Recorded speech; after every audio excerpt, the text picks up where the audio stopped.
ఇక జలజగడం మళ్లీ మొదలైంది. కృష్ణా జలాల విషయంలో ఆంధ్రప్రదేశ్ తెలంగాణ మధ్య మరోసారి వివాదం రాజుకుంది. నాగార్జున సాగర్ ప్రాజెక్టు కుడికాలవకు ఏపీ అధికారులు 2000 క్యూసెక్కుల నీటిని విడుదల చేయడంతో ఈ వివాదం మొదలైంది.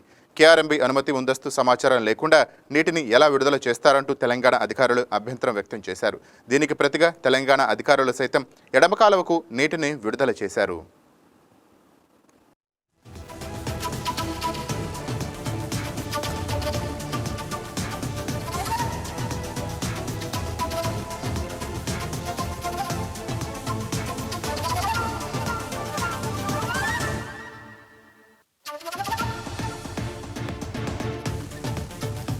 రాష్ట్రాల అధికారుల మధ్య తీవ్ర వాదన చోటు చేసుకుంది. కృష్ణానది జలాల వినియోగం విషయంలో నిబంధనలు పాటించాల్సిందేనని రెండు రాష్ట్రాల అధికారులు పరస్పరం వాదనకు దిగారు.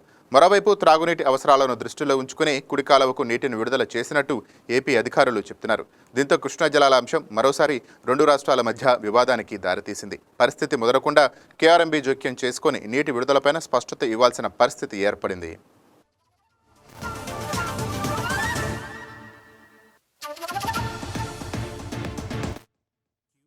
రెడ్డిగా దీనిపై మరింత సమాచారం మా ఇన్పుట్ ఎడిటర్ శ్రీనివాస్ అందిస్తారు. రైట్ శ్రీనివాస్, చెప్పండి.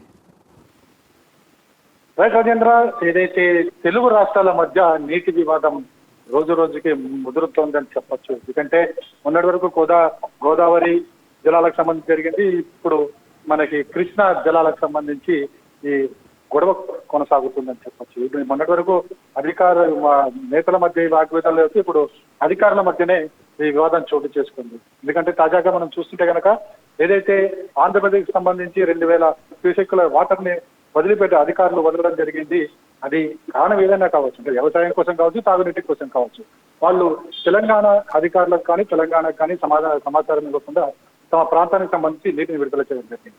దీంతో తెలుసుకున్న తెలంగాణ అధికారులు కూడా తాము కూడా తమ ప్రాంతాలకు ఇచ్చుకుంటామని చెప్పేసి వాళ్ళు మరో 2000 క్యూసెక్కుల నీటిని విడుదల చేయడం జరిగింది. సో ఇక్కడ చూసుకుంటే కనుక దేశమంతా కూడా కరువు తాండవిస్తుంది. ఇది ఒక మానవీయ కోణంలో చూడాల్సిందే.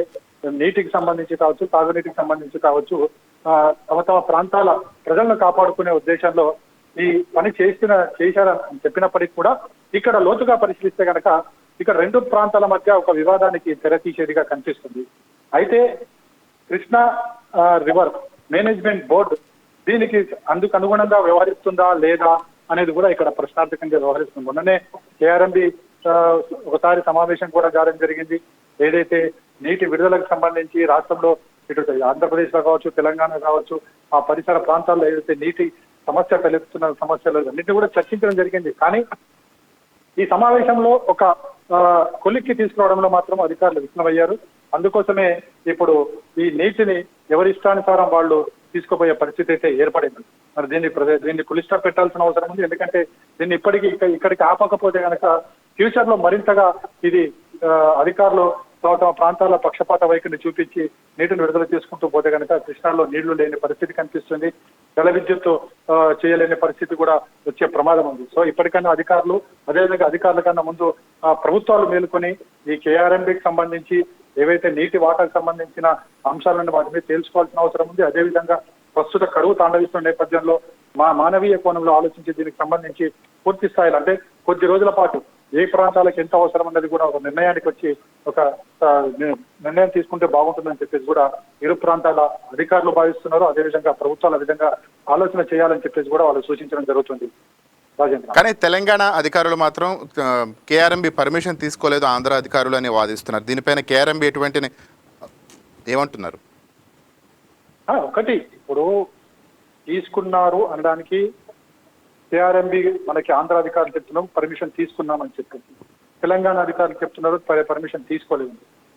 ఏదేమైనప్పటికీ కూడా కేఆర్ఎంబీ అనేది ఏదైతుందో మేనేజ్మెంట్ బోర్డు ఏతుందో మేనేజ్మెంట్ బోర్డు ముందుగానే ఒక నిర్ణయం తీసుకుని ఉంటే ఇంత దూరం వచ్చేది కాదని మాత్రం మనకి స్పష్టంగా తెలుస్తుంది. ఇప్పుడు ఆంధ్ర వాళ్ళు నీళ్లు తీసుకుపోయినా లేదా తెలంగాణ ప్రాంతంలో నీళ్లు తీసుకుపోయినా అక్కడ వాళ్ళ అవసరాల కోసమే తీసుకుపోయారు తప్ప అక్కడ ఎక్కడ కూడా దుర్వినియోగం చేయడానికి కాదని మాత్రం మనకు తెలుసు. కానీ ప్రభుత్వాలు ఒక నిర్ణయానికి రావాలి. అదేవిధంగా ముఖ్యంగా ఏదైతే మేనేజ్మెంట్ బోర్డు ఏదైతుందో మేనేజ్మెంట్ బోర్డులో కేంద్రానికి సంబంధించిన అధికారులు కూడా ఉంటారు.